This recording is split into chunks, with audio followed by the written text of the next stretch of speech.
Cek cek. Halo semuanya, selamat datang di Son Smokers, channel tontonan mbak-mbak yang hobiku yang TikTok pakai daster. Halo cuy, apa kabar? Gimana kabar kalian hari ini? Oke deh, langsung aja. Hari ini gue mau ceritain film yang berjudul The Con. Aduh, maaf iklan. Oke deh, langsung aja. Kali ini gue bakal membahas film yang berjudul The Concubine. Dan film ini menceritakan tentang wanita cantik yang dipaksa menuruti hasrat banyak banget sekali pria demi tahta kerajaan cuy. Oke deh, penasaran gak tuh gimana ceritanya? Langsung aja tarik mon intro.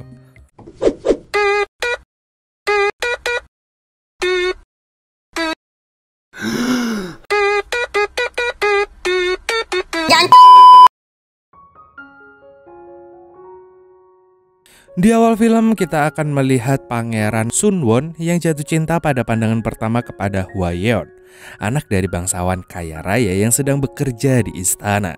Ketika pangeran sedang berkunjung, ia tak sengaja melihat Hwayeon yang begitu anggun dan mempesona sedang menenangkan mas-mas yang bernama Kwon-yo yang lagi marah-marah gak jelas hingga mengganggu pangeran dan ayahnya yang sedang asyik ngobrol. Sang pangeran pun hanya memandanginya dari jendela dengan penuh kekaguman. Tapi sayangnya ia tak tahu jika ternyata mereka berdua ini berpacaran. Singkat cerita, Sunwon udah gak sabar ngajak Hwayeon main kuda-kudaan.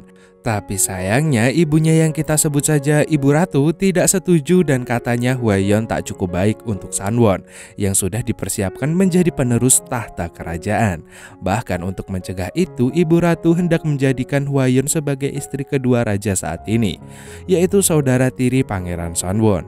Ayah Hwayeon yang haus tahta kerajaan menyetujui perjodohan tersebut sehingga ia akan mengirimkan anaknya ke istana dengan sukarela. Sementara itu, Hwayeon yang mengetahui rencana perjodohan tersebut saat malam harinya memilih kabur bersama mas-masnya tadi ke sebuah hutan yang jauh dari pemukiman.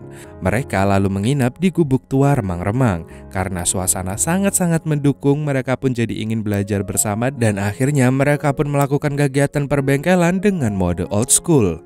Pagi pun menjelang, sialnya mereka tertangkap oleh ayah Hwayeon yang sangat marah karena anaknya dibawa lari dan berencana akan membunuh Kwon-yo. Demi keselamatan kekasihnya, Hwayeon terpaksa menuruti dan bersedia akan menjadi istri kedua sang raja. Ayahnya pun mengampuninya, tapi si ayah tetap menghukum Kwon-yo dengan memotong habis burung empritnya agar tak mengganggu anaknya lagi. Duh. Singkat cerita, Hwayeon resmi menjadi istri raja dengan berbagai aturan yang sangat ketat. Bahkan bisa diibaratkan tubuhnya sendiri pun bukan miliknya lagi.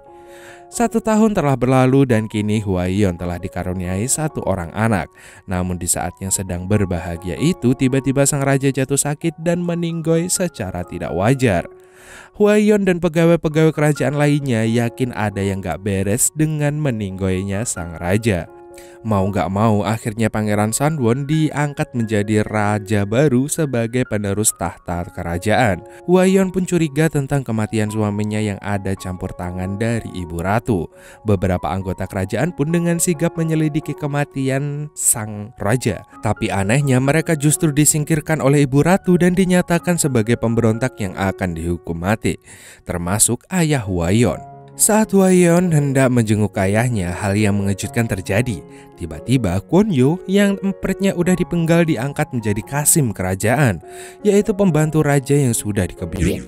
Hwayeon yang melihatnya pun terkejut dan mengatakan kalau ia masih mencintainya dan sangat-sangat merindukannya. Namun hal ini berbanding terbalik dengan Kwon-yo yang dingin karena membenci ayahnya yang telah merenggut burung empritnya. Kwon-yo pun meminta pertolongan agar bisa membebaskan ayahnya dari hukuman mati, karena cuma dia satu-satunya sekutu di istana tersebut. Di sisi lain, Sunwon yang masih cinta pada Hwayeon meminta Ibu Ratu untuk mengampuni ayah Hwayeon. Ia akan melakukan apa saja asal bisa membebaskannya dari hukuman mati. Namun permintaan sang raja ini ditolak mentah-mentah oleh Ibu Ratu. Hari pun berganti dan hari penghakiman telah tiba. Kwon-yo sengaja datang jauh-jauh ke sana untuk menyaksikan kematian ayah Hwayeon di depan matanya sendiri. Ia merasa sangat puas dan dendamnya telah terobati atas apa yang dilakukan ayah Hwayeon kepadanya dulu. Sementara itu, Hwayeon menangis histeris mengetahui kabar ayahnya sudah COD dengan malaikat. Sang raja merasa iba dan datang untuk melihat keadaan mbak-mbak yang ia cintai itu.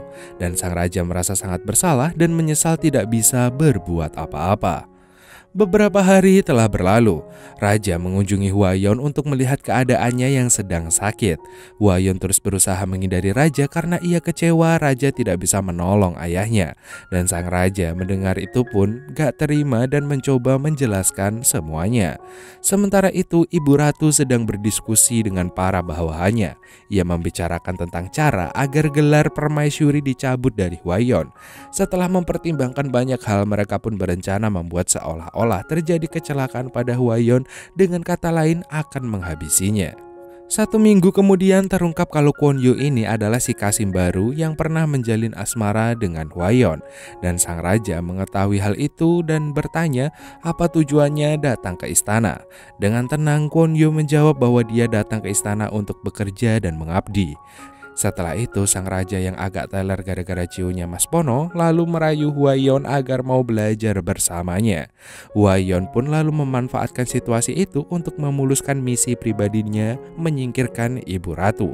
Ia mempersilahkan sang raja untuk menjelajahinya jika ia sudah benar-benar berkuasa dan mampu mengendalikan ibu ratu. Cakep. Scene pun berganti, terlihat sang raja yang sedang menguping pembicaraan ibu ratu yang sedang marah-marah sambil memerintahkan kepada semua bawahannya untuk segera menghabisi Hwayeon dan juga anaknya. Sang raja yang mendengar itu pun nampak sangat marah dan makin membenci ibunya. Sementara itu, diam-diam Kwon-yoo sedang ngobrol dengan Hwan-yoo. Di saat itu, ia sangat sedih setelah mendengar kabar bahwa anak Hwayeon itu ternyata adalah anaknya, hasil dari ia belajar bareng di gubuk remang-remang tadi. Ia sangat menyesal dan mengajak Hwayeon kabur dari istana, tapi ternyata bukan itu yang dia inginkan Hwayeon. Ia tetap akan bertahan di istana dengan cara apapun dan akan menjadikan anaknya sebagai penerus tahta kerajaan. Sore harinya, Kwon-yoo sedang berada di dapur untuk meracik jamu pesanan ibu ratu untuk raja. Diam-diam jamu itu dicampur dengan racun mematikan. Jamu ini dibuat untuk sang raja yang kelihatan kurang semangat belajar. Namun saat jamu itu disuguhkan, sang raja tidak percaya akan khasiat dari obat tersebut, lalu menyuruh Kwon-yoo untuk meminumnya. Mau gak mau, Kwon-yoo pun harus meminum itu, dan sesaat kemudian Kwon-yoo pun tumbang. Raja pun menyadari bahwa ada seseorang yang berniat untuk menceodekannya menggunakan racun yang ada di jamu itu. Ia pun meminta pengawalnya untuk diam-diam menyelamatkan Kwon-yoo agar ia mendapatkan informasi secara detail siapa dalang di balik rencana jahat ini. Sementara itu, terlihat ibu ratu sedang memerintahkan untuk menangkap dan mengurung Hwayeon di ruang rahasia, di mana di sana nanti ia akan dieksekusi secara diam-diam. Bersamaan dengan itu, raja memerintahkan panglimanya untuk menangkap menteri dari bawahan ibu ratu. Gak lama kemudian, ibu ratu mendatangi anaknya untuk meminta penjelasan kenapa menterinya akan ditangkap. Raja dengan sangat murka meyakini bahwa ibu ratu ini akan menghabisinya. Ia meminta penjelasan apa alasan dibalik ini semua. Ibu ratu pun kebingungan dan berkata pasti ada dalang dibalik ini yang bertujuan untuk mengadu domba kita. Tapi sayangnya raja udah terlanjur emosi, apalagi saat itu juga ia baru tahu bahwa kematian raja sebelumnya yang juga saudara tirinya itu adalah karena ulah dari sang ibu ratu yang perlahan setiap hari memberinya racun. Raja Sanwon sangat tak menyangka dan sangat terpukul mengetahui sifat ibunya itu. Di tempat lain, pasukan ibu ratu sudah berada di tempat Hwayeon ditahan. Mereka telah bersiap untuk mengeksekusinya. Tapi tiba-tiba pasukan dari sang raja datang untuk menyelamatkannya dan menghabisi semua pasukan ibu ratu. Tangan kanan ibu ratu itu lalu dibawa ke hadapan raja bersama dengan Kwon-yoo yang sudah kritis. Ia lalu diminta untuk memberitahukan yang sebenarnya, siapa yang dalang dibalik racun jamu itu. Dan Kwon-yoo lalu memandang Hwayeon dan setelah itu ia berkata bahwa itu adalah perintah dari ibu ratu. Mengetahui hal itu, raja pun sangat marah dan hampir membunuh sang ibu ratu. Untung aja sang kepala Kasim mencegahnya dan menyadarkannya agar tidak kelewatan. Raja lalu memerintahkan untuk menghabisi semua bawahannya ibu ratu dan mengurung ibu ratu di tempat rahasia tanpa makan dan minum hingga akhirnya dia COD dengan malaikat dengan sendirinya. Beberapa hari telah berlalu dan tibalah saat yang ditunggu-tunggu sang raja. Ia menagih janji pada Hwayeon yang sudah siap dijelajahi karena kini ia telah benar-benar berkuasa. Ia pun mendatangi pujaan hatinya itu dan tanpa basa-basi langsung menjelajahinya dengan semangat.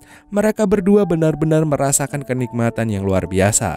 Tapi di tengah-tengah itu tiba-tiba Hwayeon mengeluarkan sebuah jarum dan menusukkan kondenya tepat di tengah leher sang raja. Dengan perlahan akhirnya ia pun COD dengan malaikat. Bersamaan dengan itu ibu ratu juga dieksekusi dan akhirnya dia COD dengan malaikat juga oleh anak buah Hwayeon. Usahanya untuk mengadu domba kerajaan berjalan dengan sangat mulus. Kini tahta kerajaan pun menjadi miliknya dan filmnya pun tamat. Anjir, keren juga, semuanya dilakukan demi merebut tahta kerajaan coy. Tapi ya bener, karena ya kenapa gitu, itu haknya Mbak Hwayeon untuk memilih siapa yang dia cintai dan dengan siapa dia ingin hidup, ya kan. Semua orang kan punya pilihan, tinggal mau milih atau tidak. Gimana menurut kalian tentang film ini coy? Jadi ya satu pesan dari film inilah ya adalah cinta itu memang buta, tapi jangan sampai gila karena cinta. Kata naskahnya gitu, sok-sokan banget anjir, tapi benar juga.